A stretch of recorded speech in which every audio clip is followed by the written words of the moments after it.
लोकसभा चुनाव के पहले जबलपुर से कांग्रेस को एक बार फिर बड़ा झटका लगा है। जबलपुर शहर के नगर अध्यक्ष और महापौर जगत बहादुर सिंह अन्नू ने कांग्रेस का दामन छोड़ दिया है और वे अब भाजपा में शामिल हो गए हैं। आज भोपाल के बीजेपी कार्यालय में उन्होंने बीजेपी की सदस्यता ली है, जहां सीएम मोहन यादव ने उन्हें भाजपा की सदस्यता दिलाई। इस दौरान प्रदेश अध्यक्ष वीडी शर्मा, पूर्व गृह मंत्री नरोत्तम मिश्रा, पीडब्ल्यूडी मंत्री राकेश सिंह, प्रहलाद पटेल भी मौजूद रहे।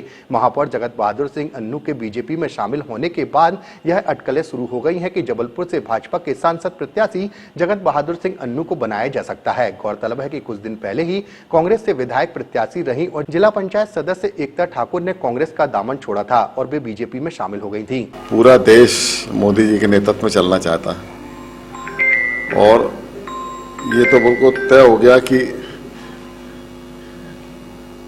मोदी जी विश्व के सर्वमान्य नेता हैं और देश उनके नेतृत्व में आगे बढ़ेगा।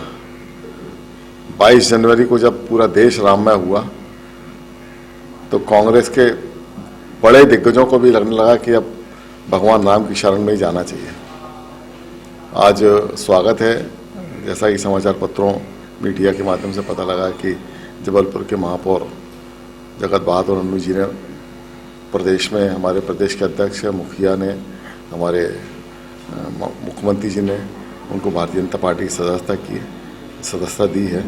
तो मैं जबलपुर की ओर से उनका स्वागत करता हूं। मुझे पूरा विश्वास है कि अब भारतीय जनता पार्टी के रीति नीतियों से प्रभावित होकर महापौर जी के नेतृत्व में जबलपुर शहर और विकास के रास्ते पर तेज गति से आगे बढ़ेगा। जल कल्याण जो योजनाएं हैं उनका लाभ और अच्छे से अब मिलेगा, क्योंकि जब ट्रिपल इंजन की सरकार बन गई तो अब काम करने का अलग आनंद आएगा। निश्चित रूप से उनको कांग्रेस में अच्छा नहीं लग रहा था और कांग्रेस में जो उनको महत्व नहीं दिया जा रहा था, तो कहीं ना कहीं उनको लगा कि भारतीय जनता पार्टी में ज़रूरी है।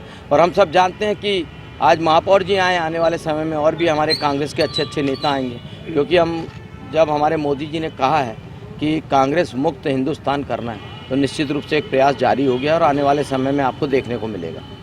सबसे पहले तो मैं अन्नू भाई को धन्यवाद दूंगा भाजपा में सम्मिलित होने के लिए, और भाजपा में वो सम्मिलित हुए इसके लिए उनका तहे दिल से स्वागत भी करूंगा। जगत बहादुर सिंह अन्नू भाजपा की रीति नीति सिद्धांतों से प्रभावित काफ़ी लंबे समय से थे और यह पीड़ा उनके दिल में थी। इसी कारण उन्होंने आज भाजपा ज्वाइन की।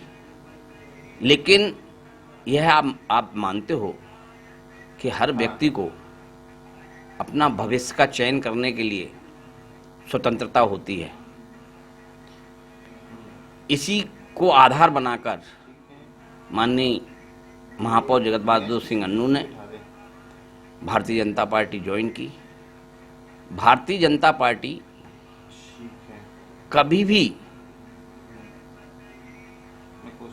चुनाव सीट के लिए नहीं लड़ती, सेवा भाव के लिए हमेशा चुनाव लड़कर वो जनता के बीच में आते हैं। इसलिए भारतीय जनता पार्टी का हर वो कार्यकर्ता देवतुल्य कार्यकर्ता कहलाता है, क्योंकि भारतीय जनता पार्टी मात्र एक ऐसी पार्टी है जो अंतिम पंक्ति में बैठे हुए व्यक्ति की भी चिंता करती है। इस आधार पर जो व्यवधान थे अभी तक, चूंकि केंद्र में भारतीय जनता पार्टी की सरकार बैठी है, प्रदेश में भारतीय जनता पार्टी की सरकार बैठी है और महापौर कांग्रेस के थे, तो कहीं ना कहीं चूंकि अन्नू भाई एक बहुत अच्छे कार्यकर्ता हैं, बहुत अच्छे नेता हैं, लेकिन उनको यह पीड़ा हमेशा सता रही थी कि मुझे जनता की सेवा करना है। उस सेवा भाव को लेकर उन्होंने आज भारतीय जनता पार्टी ज्वाइन की है, क्योंकि सेवा भाव सिर्फ और सिर्फ भारतीय जनता पार्टी में मिलता है, बाकी अन्य किसी पार्टी में नहीं।